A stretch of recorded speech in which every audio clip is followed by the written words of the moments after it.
Agora, queridos, vamos abrir nossas Bíblias no livro de Lucas, capítulo de número 24, o último capítulo do livro de Lucas. Nós vamos ler a partir do verso 13. É uma passagem um pouco mais extensa e eu peço a sua atenção. Se não trouxe a Bíblia, acompanhe no vídeo wall, por favor. É uma passagem linda que tem o poder de tonificar nossa fé. Apenas a leitura dela é o suficiente para a gente, mas hoje Deus há de usar o sermão para atingir nossas vidas. Livro de Lucas, capítulos número 24, a partir do verso 13, diz assim a Bíblia: Naquele mesmo dia, 2 deles estavam indo para um povoado chamado Emaús, a 11 quilômetros de Jerusalém. No caminho, conversavam a respeito de tudo o que havia acontecido. Enquanto conversavam e discutiam, o próprio Jesus se aproximou e começou a caminhar com eles, mas os olhos deles foram impedidos de reconhecê-lo. Ele lhes perguntou: sobre o que vocês estão discutindo enquanto caminham? Eles pararam com os rostos entristecidos. Um deles, chamado Cleopas, perguntou-lhe: você é o único visitante em Jerusalém que não sabe das coisas que ali aconteceram nestes dias? Que coisas? Perguntou ele. O que aconteceu com Jesus de Nazaré? Responderam eles. Ele era um profeta poderoso em palavras e em obras diante de Deus e de todo o povo. Os chefes dos sacerdotes e as nossas autoridades o entregaram para ser condenado à morte e o crucificaram. E nós esperávamos que era ele que ia trazer a redenção a Israel. E hoje é o 3º dia desde que tudo isso aconteceu. Algumas das mulheres entre nós nos deram um susto hoje. Foram de manhã bem cedo ao sepulcro e não acharam o corpo dele. Voltaram e nos contaram ter tido uma visão de anjos que disseram que ele estava vivo. Alguns dos nossos companheiros foram ao sepulcro e encontraram tudo exatamente como as mulheres tinham dito, mas não o viram. Ele lhes disse: como vocês custam a entender e como demoram a crer em tudo o que os profetas falaram. Não devia o Cristo sofrer estas coisas para entrar na sua glória? E começando por Moisés e todos os profetas, explicou-lhes o que constava a respeito dele em todas as Escrituras. Ao se aproximarem do povoado para o qual estavam indo, Jesus fez como quem ia mais adiante. Mas eles insistiram muito com ele: fique conosco, pois a noite já vem, o dia já está quase findando. Então ele entrou para ficar com eles. Quando estava à mesa com eles, tomou o pão, deu graças, partiu-o e o deu a eles. Então os olhos deles foram abertos e o reconheceram, e ele desapareceu da vista deles. Perguntaram-se um ao outro: não estava queimando o nosso coração enquanto ele nos falava no caminho e nos expunha as Escrituras? Levantaram-se e voltaram imediatamente para Jerusalém. Ali encontraram os 11 e os que estavam com eles reunidos, que diziam: é verdade, o Senhor ressuscitou e apareceu a Simão.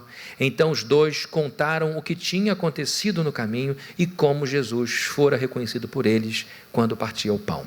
Só até aqui, vamos orar. Senhor, muito obrigado pela igreja cheia, muito obrigado por tantas crianças, por tantos adolescentes, jovens, por pessoas de todas as faixas etárias presentes aqui. Isso é um sinal do quanto o Senhor consegue falar com toda a humanidade. Temos aqui muitas e muitas histórias diferentes, cada um com a sua necessidade, cada pessoa com seu próprio desejo específico de ouvir a sua voz a respeito de algo. E eu te peço que esse sermão destinado à tua igreja consiga atingir a todas as pessoas presentes aqui, e que ao final dessa reunião, todos nós, pais e filhos, toda a família, ou aquele que está só, que toda a tua igreja saia daqui em paz, crendo ainda mais em Deus, confiando ainda mais no Senhor, e que em nome de Jesus, minha vida esteja em tuas mãos, que o Senhor me use, que tu tenhas misericórdia de mim e que o Senhor me use de acordo com a sua misericórdia e graça. É o que eu te peço em nome de Jesus. Amém. Queridos, essa passagem, para quem não está habituado a ler a Bíblia, essa passagem ela é bastante importante, porque fala de um momento de inflexão, de mudança na vida dos apóstolos. Essa última semana de vida de Jesus Cristo é tão importante, e a gente está falando do período aqui de crucificação do Senhor. Esse período é tão importante que, para vocês terem uma noção, o Evangelho de Marcos, mais de 50% de todo o Evangelho de Marcos se destina à última semana de vida de Jesus Cristo. Olhem, vejam a importância da morte de Jesus, dos últimos dias de sua vida, e não apenas de sua morte, mas de sua ressurreição.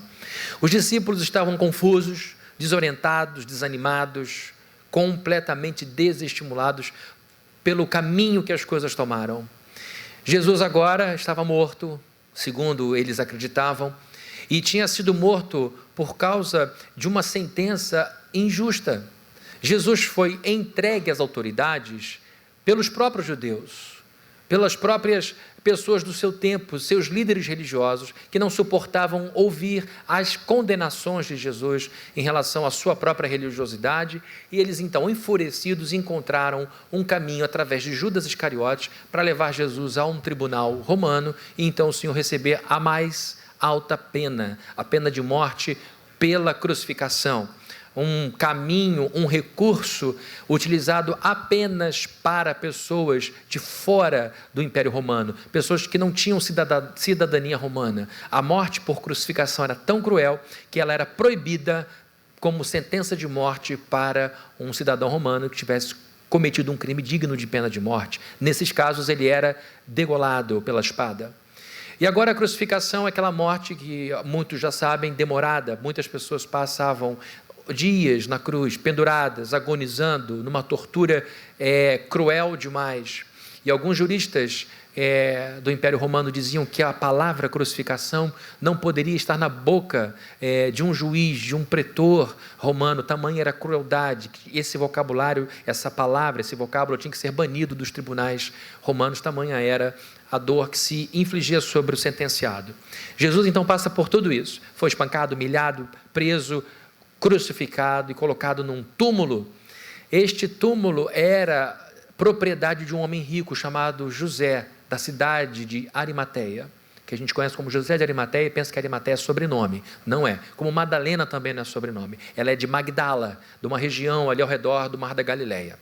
E agora, José de Arimateia, que não tinha concordado com o julgamento de Jesus, vai a Pilatos e pede para que o corpo fosse cedido a ele, para que então ele colocasse Jesus, o corpo dele, num túmulo novo, que não tinha sido usado por ninguém. E Pilatos se surpreende com a rapidez com a qual Jesus havia morrido, porque as pessoas, como eu disse agora, demoravam para ser crucificadas, para serem mortas efetivamente. E ele então faz a pergunta, mas ele já morreu? Na verdade, Jesus não morreu de causas naturais. Ele se morreu, por assim dizer. Ele não agonizou, como alguns agonizaram, a ponto de terem, como alguns relatos históricos, seus dedos comidos por cães que ficavam por ali. Jesus não foi ao fim da agonia, porque não havia a menor necessidade, porque não era o sofrimento físico em si que terminaria com a nossa culpa diante de Deus. Era simplesmente a oferta de sua vida.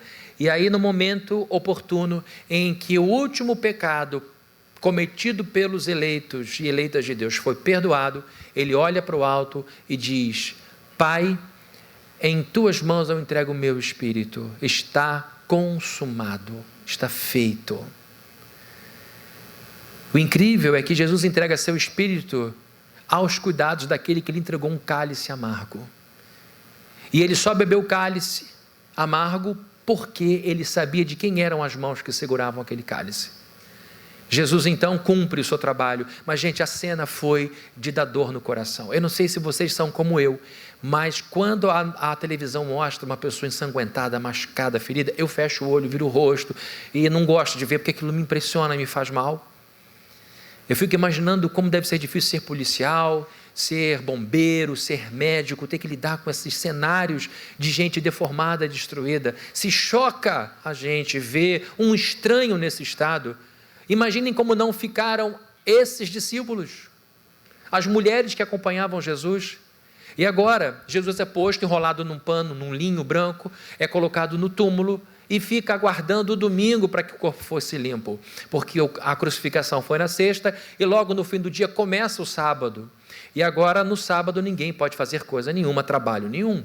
As moças, então, precisam aguentar de ansiedade e esperar todo o tempo até domingo, imaginando elas que fossem encontrar um corpo ferido, cheio de sangue, aquele sangue petrificado, um corpo deformado, a palidez, a frieza do corpo, um corpo que deu vida a tantas pessoas, agora ele próprio sem vida. Eu imagino a dor, o preparo, a ansiedade que antecipava esse momento no coração delas. E elas chegam lá e encontram o túmulo aberto, anjos que fazem uma pergunta: por que vocês estão procurando entre os mortos aquele que vive? Ele não está mais aqui, tinha apenas o pano.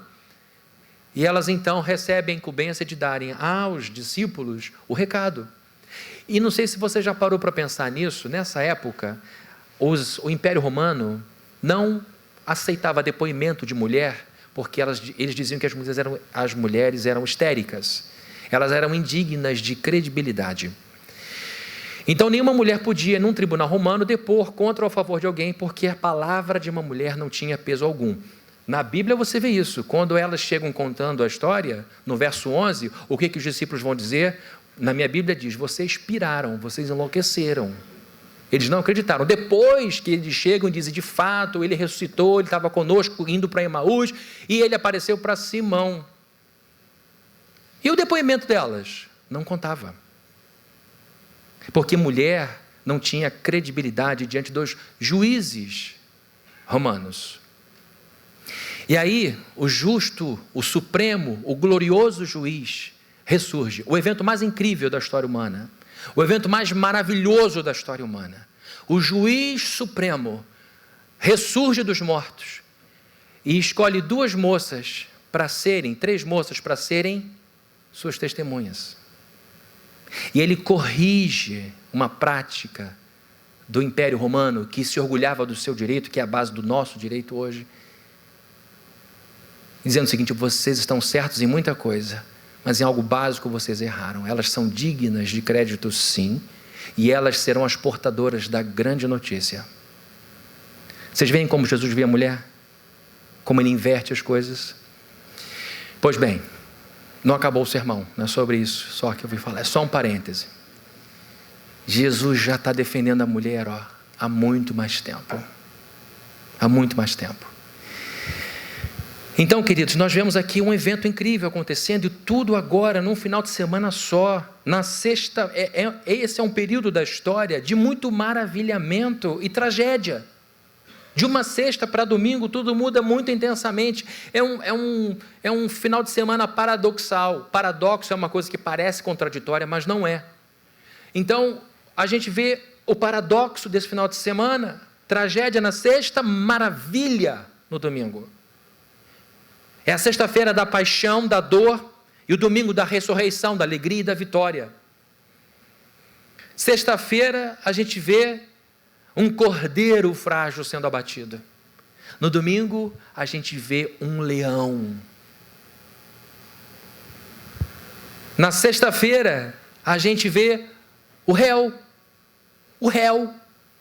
No domingo a gente vê o rei glorioso. Não é que como réu ele deixou de ser rei, mas na sexta-feira ele se colocou como um réu. O rei se tornou réu. E no domingo o rei impera. Rei sobre todas as coisas. Na sexta-feira paradoxal, do final de semana paradoxal, a gente vê o lado humano e frágil de Jesus Cristo.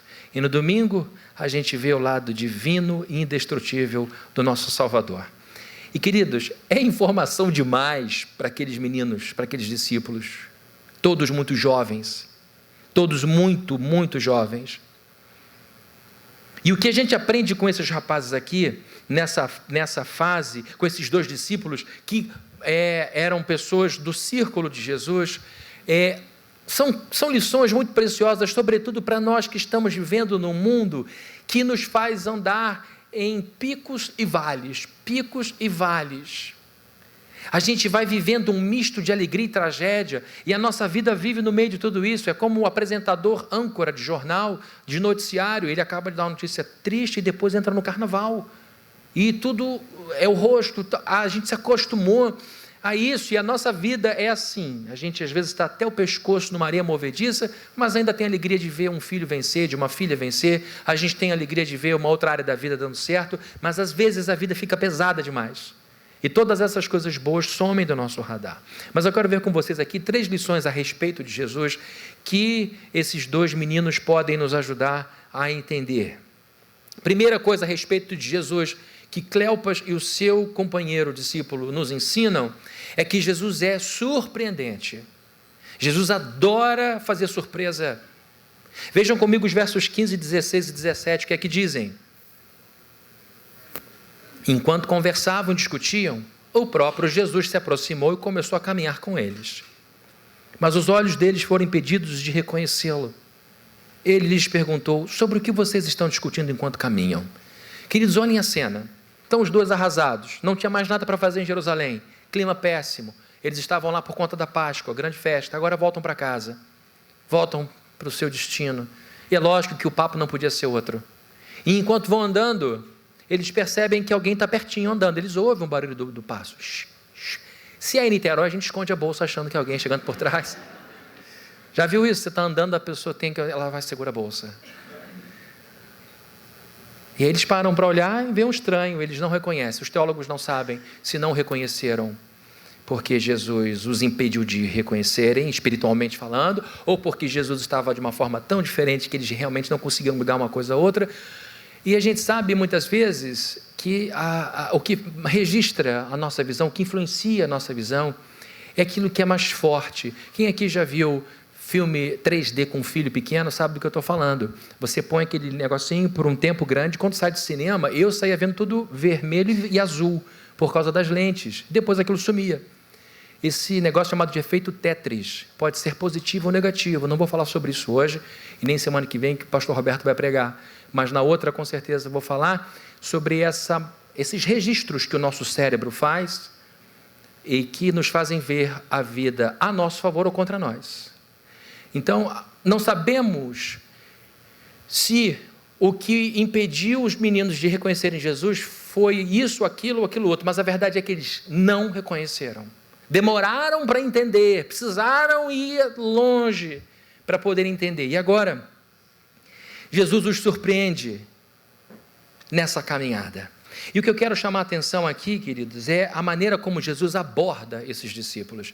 Ele, embora não fosse identificado imediatamente, ele usa a mesma prática que usou com os discípulos ao longo do tempo em que foi discípulo, que foi professor deles. Jesus era o professor universitário deles. Na época, para você se tornar rabino, você tinha que ir para, entre aspas, uma universidade, que era a universidade do rabino. O rabino assumia a paternidade sobre aqueles meninos, alunos, que ele escolhia depois de uma prova dificílima. Alguns meninos tinham o Pentateuco decorado. Estava você lutando para guardar o Salmo 23?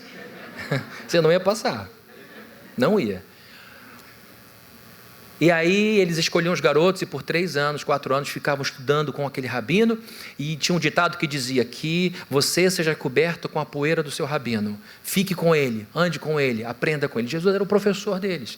E em muitas ocasiões, Jesus abordou assuntos dessa forma, fazendo perguntas. Jesus está lá vendo os 2 andando tristes, arrasados, cabisbaixos, e Jesus faz, de novo, entre aspas, uma maldade. Chega perto: sobre o que vocês estão falando? Eles param, olham: aonde você estava? Você está vendo de lá, não está?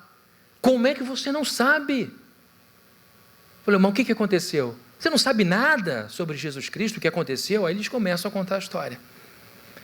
A gente vê Jesus então entrando no circuito, usando o mesmo recurso que usou com eles. E Jesus os surpreende. Ao longo desse curso de 3 anos que eles fizeram com Jesus, tem gente que diz os discípulos não estudaram, os discípulos não foram para seminário porque não estudaram direito a Bíblia, por isso que falam essa coisa errada. Eles fizeram uma universidade, Jesus era professor, e o diploma que eles tinham era o carimbo daquele rabino que dizia: ele agora está pronto, passou pelo rabinato e ele será rabino preparado para o trabalho do rabinato. E agora, esses meninos completamente desnorteados, se reencontram com o Salvador, se reencontram com o Mestre. e são surpreendidos depois que entendem que Jesus Cristo era de fato aquele que estava com eles ali.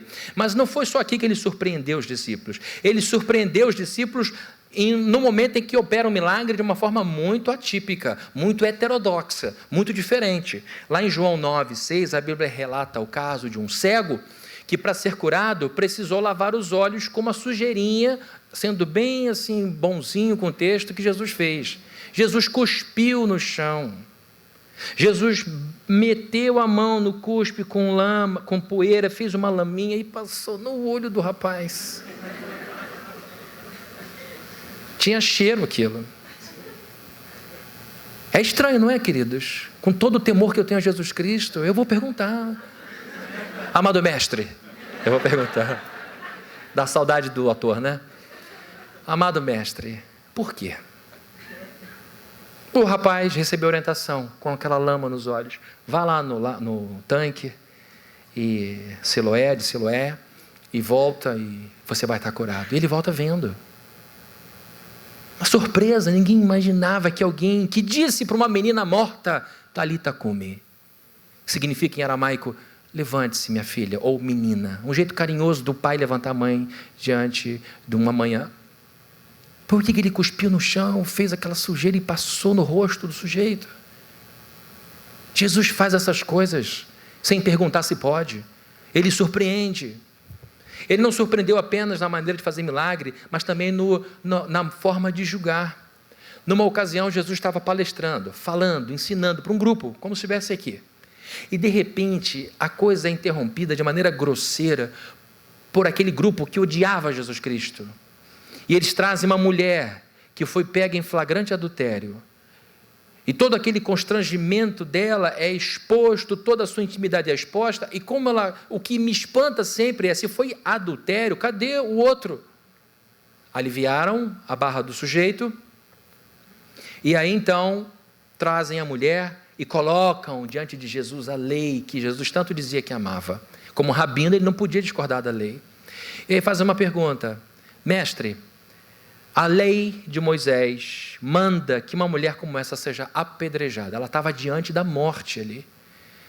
O que o senhor tem a dizer como rabino?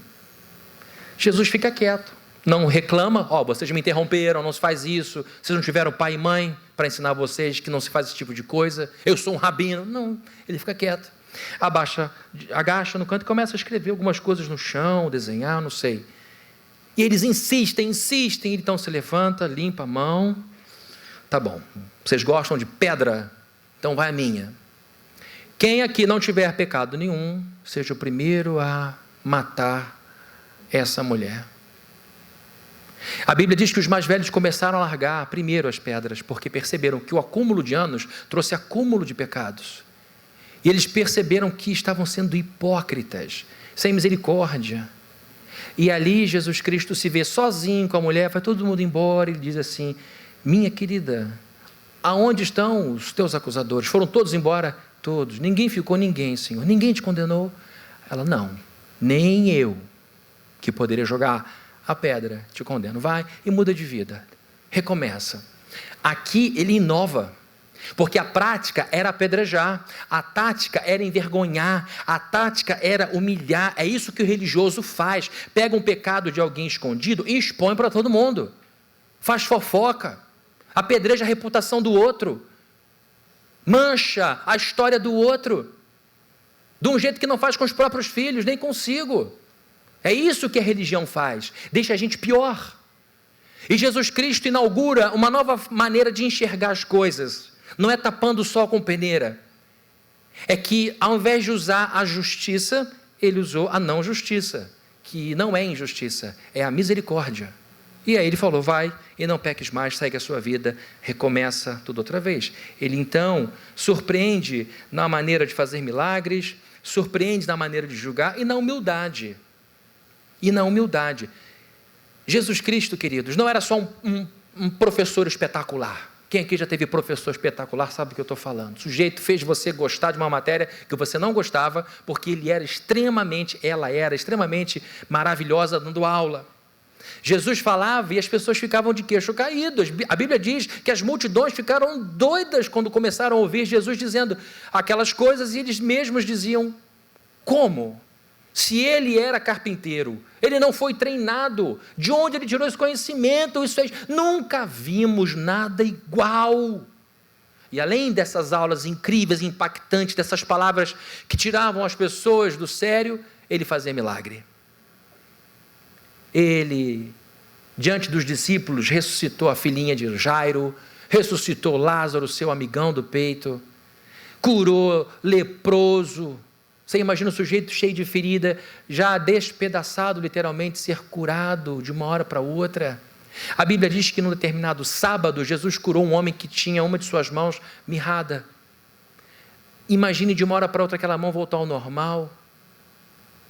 Que coisa espetacular, eu nunca vi nada do tipo, mas eu imagino o maravilhamento. O que eu quero dizer é o seguinte: ali estava um grande professor, e não havia nada mais digno em Israel do que ser rabino, e havia um rabino que, além de profeta, era um operador de sinais, e mesmo assim, ele se portava com muita humildade. Mateus 20, 27, 28 diz assim: quem quiser ser o primeiro, deverá ser escravo, como o Filho do Homem, que não veio para ser servido, mas para servir e dar sua vida em resgate por muitos. Jesus, em algumas ocasiões, ouvia discussões atrás dele, dos seus alunos, a respeito de quem era o mais importante. Sou eu ou é você? A mãe de Tiago, João, se reuniu com Jesus e fez um pedido esdrúxulo: quando o Senhor for rei, permita que os meus filhos se sentem um à direita e à sua esquerda, o Senhor escolhe. E aí o Senhor monta a tríade mais importante do seu império com os meus filhos queridos. Os outros ouviram aquilo e começou a discussão, bate-boca. E Jesus olha para trás e diz: vocês não entenderam nada, porque na minha lógica, na minha lógica é diferente. Na lógica social, eu seria servido, mas vim servir. Então você percebe que Jesus inova na liderança. Quando a gente fala aí de liderança de servo, o monge, e tem esse livro, O Monge Executivo, que faz muito sucesso, esse livro, tudo baseado nessa mudança.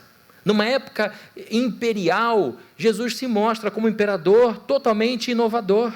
Surpreendeu então, queridos, em áreas importantes, na maneira de fazer milagres, no seu julgamento e agora na sua humildade. Quais aplicações que tem isso aqui para a nossa vida? Eu quero te dizer o seguinte, para você que está aí se abanando. Sabe qual é o problema? A culpa é do pessoal das 9. Eles saem daqui em bando, a porta fica aberta, o ar vai embora. Então, temos que construir. Quer parar de sentir calor? Vamos construir. Tá bom? Seja egoísta. Eu vou construir esse negócio sozinho. Amém. Que Deus te abençoe. Está aqui o cheque. Faço até de amanhã. Porque eu quero parar de sentir calor. Deus abençoe essa sua... Que você fique fervendo, que você passe mal aqui agora. Fica médico por perto aí para socorrer essa pessoa. Eu vou desligar o ar semana que vem.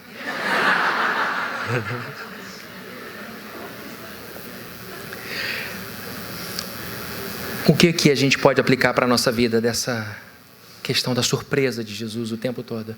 Para de tentar ficar ajudando Jesus a resolver teus problemas. Vê se não é assim que a gente faz. Eu faço. Jesus, pega fulano ali e faz ele encontrar com fulano na esquina. Olha, ele está lá segunda, quarta e sexta, ele está hora. Jesus, faz o meu negócio chegar a estar lá, porque se eu tiver tanto, o Senhor sabe, vou dar dízimo, vou fazer aquilo outro, depois eu vou dar... E Jesus falando: eu não preciso da sua ajuda. E a gente foca nisso, que é a responsabilidade de Deus, e perde a energia necessária para desfrutar a vida que sobrou. Não é todo problema. Como eu falei na semana passada, você tem problema, mas a sua vida não é um problema. Existem muitas outras áreas da sua vida que precisam de sua atenção, de seu cuidado, de seu zelo, de seu envolvimento. É importante a gente entender que ele é surpreendente e provavelmente, mais uma vez, a saída para o teu problema virá de um caminho, através de um caminho que você não imaginava. Quantas vezes as coisas não surgiram de uma forma totalmente surpreendente? Segundo lugar, além de surpreendente, Jesus é inconfundível. Inconfundível. O verso 32 diz: perguntaram-se um ao outro: não estava queimando o nosso coração enquanto ele nos falava no caminho e nos expunha as Escrituras? Você já teve, lógico que teve, você se lembra da última vez em que o seu corpo reagiu a uma ação emocional? Você viu uma cena de filme lindo e arrepiou o braço esquerdo? Você teve uma experiência estranha, quase espiritual, e arrepiou a nuca? Falei, meu Deus, fulano passou aqui. Se você ainda não se converteu direito, tá? Pelo amor de Deus, tem que explicar isso. Que pastor maluco. Que é isso? Primeira vez que eu vim aqui. Se você ainda não entendeu direito a coisa, você fica achando que fulano passou ali. Fulano que já morreu. Você já sentiu o teu coração disparar, as pernas ficarem bambas, quando viu o amor da sua vida passando do outro lado? Ela não sabe ainda que, ele não sabe ainda, ou ela, que será o amor da sua vida, mas você já sabe. Os adolescentes de plantão aqui sabem disso. A perna treme, a boca fica branca, o corpo todo desconcertado por causa de um vislumbre. Tem gente que quando passa na sua frente deixa gelado. Meu chefe, eu tinha que ter entregue semana passada. Eu me escondo dele toda hora aqui dentro. Ele gela você. E tem gente que faz teu sangue ferver. Só de olhar. Você fica falando sozinho, inclusive. Fulana, se fulana vier, fulana vai casar. E fulana... E aí você começa a andar piscando. Que ferve você. Você já está cheio de resposta. Se falar, vai ouvir. Se não falar, vai ouvir também. Acaba com você. Você vai dormir assim, pensando na pessoa. A Bíblia diz que enquanto Jesus falava com eles, o corpo deles ia registrando o impacto emocional do que era dito. Conforme iam conversando, conforme Jesus ia falando sobre o Antigo Testamento, que era sobre isso que Jesus estava falando, Escrituras são todos esses livros que a gente tem no Antigo Testamento, Esdras, Neemias, Esther, Ruth, o Pentateuco, que para o judeu é a Torá, a lei. Jesus foi falando livro por livro, personagem por personagem, eram 11 quilômetros, dava tempo de conversar, mostrando em cada livro, em cada profeta, em cada sacerdote, que era necessário que o Cristo, o Messias, passasse por aquelas coisas, sofresse e depois ressuscitaria. E enquanto Jesus ia dando aquela aula, aqueles rapazes iam sentindo um conforto, iam sentindo um aquecimento. Ardor é troca de mudança de temperatura. Jesus mexeu com as emoções deles, Jesus tocou a alma deles, Jesus fez o coração arder. Tem gente que diz que religião não tem relevância nenhuma para a sociedade, que as igrejas não têm relevância nenhuma, e estão certos. O mundo não precisa de mais igreja e nem mais religião, o mundo precisa de cristãos que vivem com Cristo, e aí a igreja vai ter relevância. Eu vou na igreja e nada acontece, é porque não encontrou o Cristo que muda a nossa temperatura, que mexe com a gente. Eu fico entediado quando eu leio a Bíblia. Queridos, eu não encontro no texto sagrado alguém que encontrou com um anjo, com Deus ou com qualquer outro ser espiritual que não tenha perdido as forças. Aqui estamos diante de um Cristo que numa conversa faz o coração bater forte, faz o coração aquecer, as emoções, os sentimentos voltam a ser mexidos simplesmente porque Jesus fala de Bíblia, porque Jesus fala de Escritura. Quando se aproxima com amor e explica com clareza a Bíblia para eles, o coração deles volta a esquentar. Eu quero me dirigir a você que chegou aqui com o coração gelado, quase morto. Teu casamento recebeu atestado de óbito, só não aconteceu o sepultamento ainda, mas está no velório. Mas no fundo você não quer divorciar. Você está dando atestado de óbito para a relação com seu filho, com a sua filha, com dor no coração. Você chegou aqui com o teu coração fraco, sem fé. Eu estou aqui, pastor, numa esperança de que alguma coisa aconteça, mas eu estou cheio de dúvidas, eu não sei de mais nada, eu acho que tudo que eu bolei na minha cabeça foi uma grande confusão. O que eu quero é que você perceba que ao vir aqui, você já está caminhando numa estrada em que o Cristo surpreendente começa a se aproximar de você. Ele está bem perto, falando com você, confortando seu coração, nos levando a amar mais Jesus, a Ele próprio, a Bíblia, trazendo paz à alma. E você vai percebendo, mesmo sem entender, como esses discípulos demoraram a entender que era por causa de Jesus, você vai entendendo que o sossego chegou, a tormenta continua, que a esperança voltou a brilhar no seu horizonte e que agora você está sentindo mais encorajamento. E isso é porque Jesus Cristo, inconfundivelmente, já começou a dar os primeiros sinais na sua vida. Jesus é inconfundível, é surpreendente. Agora, o último ponto mais importante. Se você não guardou bem os 2 primeiros, eu peço que você vá para casa pelo menos com esse terceiro aqui, que é o mais importante de todos. Aliás, o sermão poderia ter ficado só aqui nesse. Jesus é, em último lugar, renovador. Renovador. Vejam só os versos 32 e 33. Perguntaram-se um ao outro: não queimava, não estava queimando o nosso coração enquanto ele nos falava no caminho e nos expunha as Escrituras? O outro diz: claro, queimava. Levantaram-se, verso 33, e voltaram imediatamente para Jerusalém. Ali encontraram os 11 e os que estavam com eles reunidos. Deixa eu lhe fazer uma pergunta que, lógico, você sabe a resposta. Como estavam esses rapazes antes de conversarem com Jesus Cristo? Super felizes, animados? Não. Abatidos, tristes, frustrados. Eles estavam quebrados. E agora, queridos, eles começam uma conversa com Jesus Cristo. Segundo um grande estudioso do Novo Testamento, chamado William Hendricks, ele escreveu vários comentários do Novo Testamento, para mim um dos melhores comentaristas, diz que provavelmente Emaús era o povoado onde esses dois moravam, Cleopas e o amigo. Agora vejam só, esses 2 rapazes não eram do grupo primário, nuclear. Eles não faziam parte do corpo apostólico. E mesmo assim Jesus gasta um tempo com eles. Um era mais importante, que recebe nome, é Cleopas. Alguém mais destacado nesse grupo periférico. E agora Cleopas e o seu amigo deviam estar voltando para casa, a 11 quilômetros de Jerusalém. E chegando lá, eles vão gostando do papo e vão se interessando pelo assunto. Até que, no final da história, o estranho diz: eu vou continuar. E eles dizem: não façam isso, não faça isso, fique aqui conosco, já é tarde, andamos muito e é perigoso.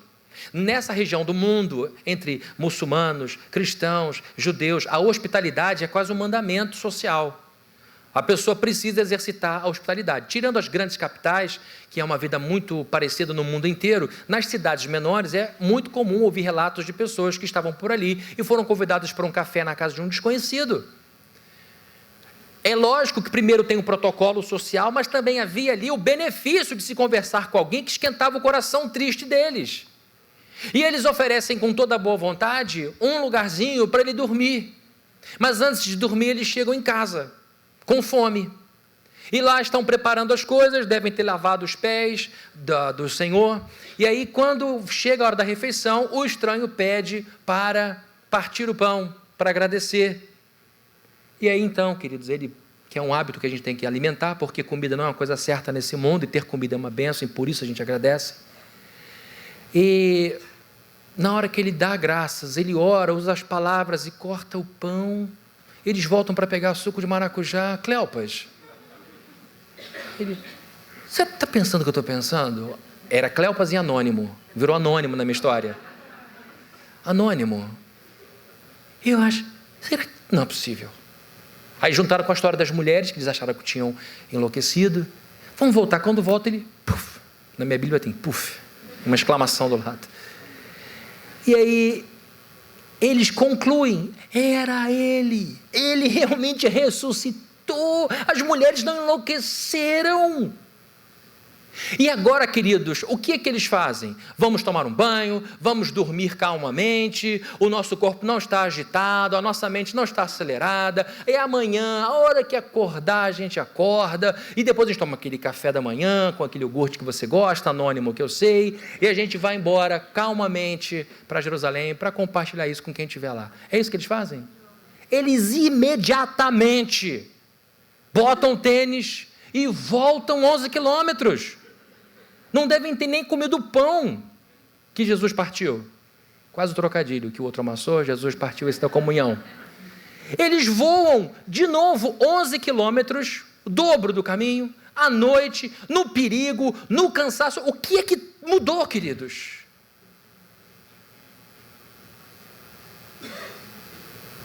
A conversa com esse estranho fez muito bem a eles. Como eles reagem? Voltam cansados, à noite, longe. Que transformação Jesus operou na vida desses meninos, que estavam em luto. E não era o luto só de uma pessoa querida, era o luto da esperança de Israel. O Messias político e espiritual. Não era apenas um querido professor, era um profeta, um operador de milagres que morreu cedo. Era muito sentimento difícil de se processar naquele coração. Eles estavam muito sobrecarregados, eles estavam muito cansados, mas eles estavam caminhando com alguém que uma vez disse: vinde a mim, todas as pessoas que estiverem cansadas, sobrecarregadas, machucadas, destruídas, desacreditadas, porque eu as aliviarei. Jesus aliviou o coração deles, assim, ó. E não teve espetáculo, não teve corredor da bênção. Jesus não ficou fraquejando: está saindo muita virtude de mim, eu não sei se eu consigo, mas vamos lá, eu vou dar minha energia. Não teve espetáculo, foi uma conversa.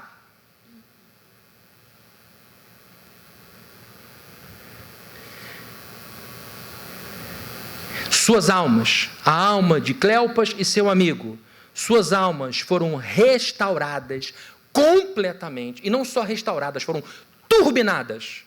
Uma coisa é você sair do -8 para 0, outra coisa é sair do -8 para 10, eles saíram pegando fogo, eles voltaram, ignoraram o cansaço, ignoraram o perigo, ignoraram a noite escura, e foram até a casa onde estavam os 11 conversando, e disseram com os pulmões: ele está vivo. E nós encontramos, enquanto eles estão falando, os 11 aqui, e ele vai falando, e estávamos falando, Anônimo falava uma coisa, e eu, Cleopas, falava outra, e ele falava, e o nosso coração ia aquecendo. Aí ele vai olhando o rosto dos amigos, assim, ó, porque nessa hora Jesus entra. Está vendo como minha Bíblia é muito mais legal que a sua?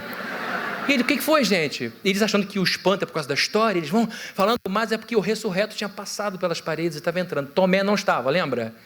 Ele tinha ido comprar refresco, que tinha acabado. E aí, Jesus entra e todo mundo calado, e ficaram com medo, porque a Bíblia diz que parecia um fantasma. Eles achavam que era um fantasma. E Jesus falou: não é um fantasma, sou eu. E eles continuam quietos. Sabe quando você fala com uma coisa com uma pessoa, você fala, a pessoa continua com o mesmo olhar? Olha só, tem alguma coisa para comer? Tem, pega lá. Ele comeu, falou: um fantasma não come, um fantasma não tem matéria. E aí Jesus começa a conversar com eles e vai embora, e chega a Tomé. O que foi, gente? Parece que vocês viram um fantasma? Está todo mundo assim? O que houve?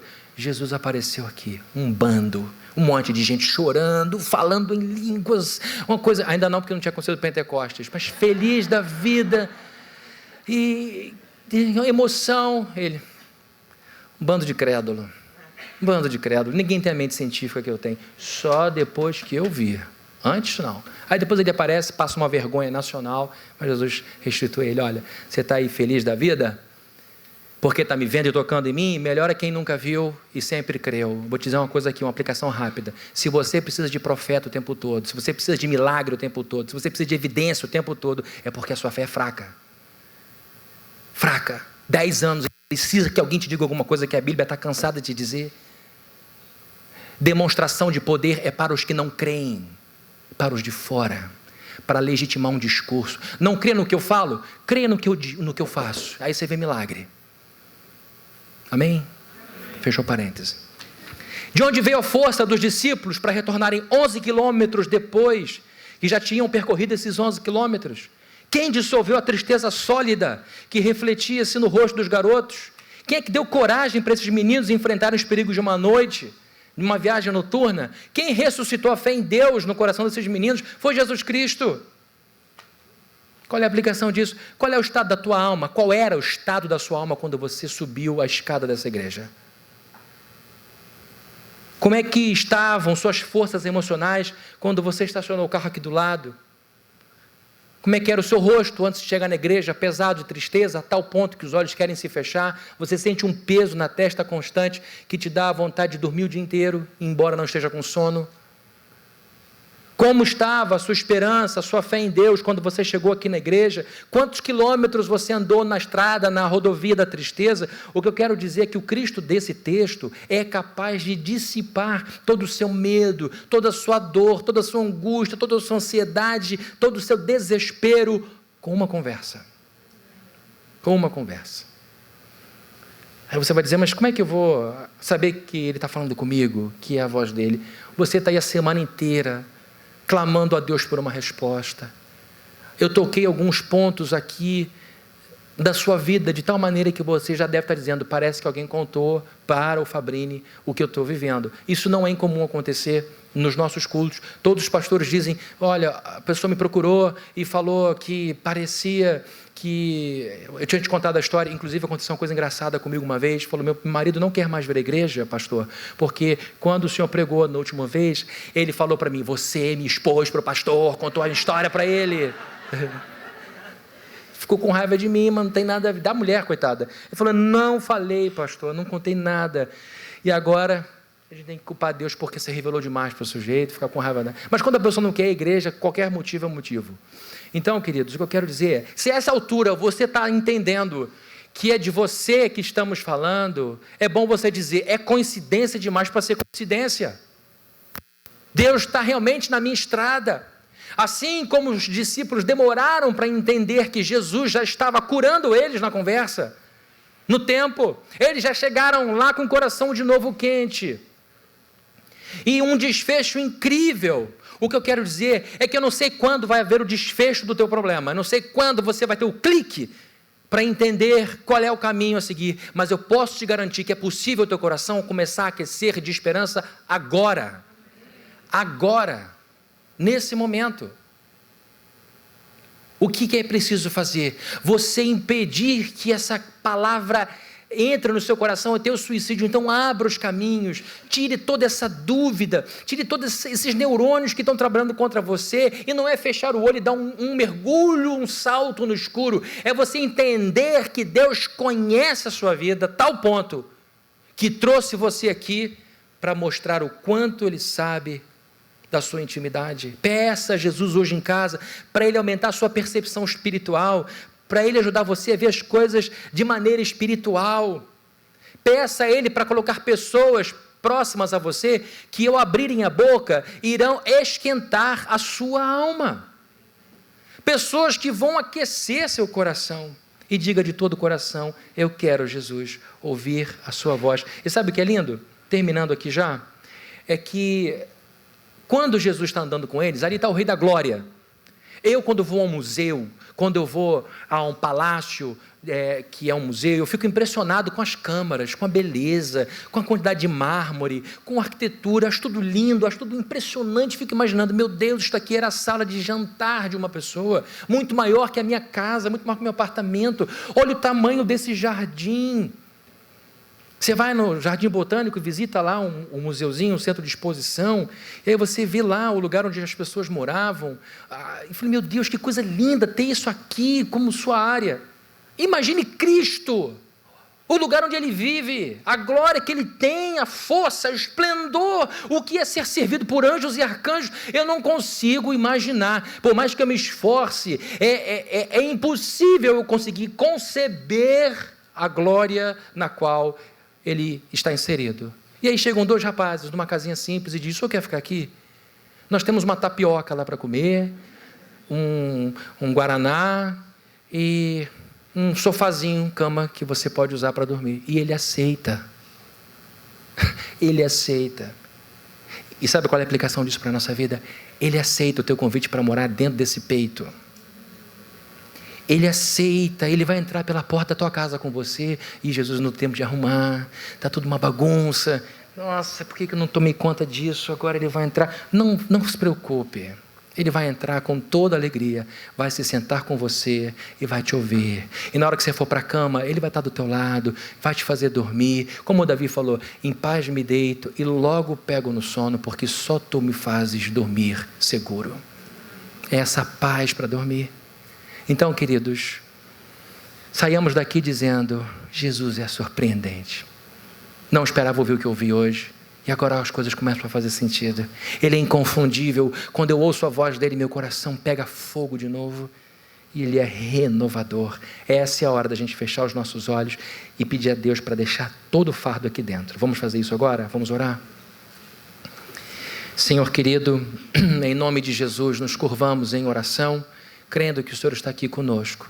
Agradecidas por essa palavra que está escrita, a Bíblia, por essa história dos rapazes que voltavam para casa em Emaús e encontraram com o Senhor. Que coisa incrível, que surpresa maravilhosa. Que hoje haja muitas surpresas em nossa vida, que a gente se sinta privilegiado por ver um Cristo que vem a nós em nossa estrada de tristeza, um Cristo que vem a nós numa estrada empoeirada e conversa conosco e ouve a nossa queixa, não ridiculariza a nossa dúvida e ao invés disso enche o nosso coração de esperança, de calor. Eu te peço, Deus, enche a tua igreja, enche o teu povo, sobretudo aqueles e aquelas que estão muito sobrecarregados, que a gente deixe essa bolsa pesada aqui na igreja, que a gente deixe todos os problemas insolúveis aqui, e que a gente volte para casa com a certeza de que no Senhor as nossas forças já estão sendo restauradas e renovadas. Que haja canto nessa tarde em casa, que haja paz em nossa casa a partir de agora, e que em nome de Jesus a gente possa ver que o Senhor realmente é poderoso para nos surpreender, para nos mostrar um caminho de renovação glorioso. Em nome de Jesus nós oramos, ó Deus, amém.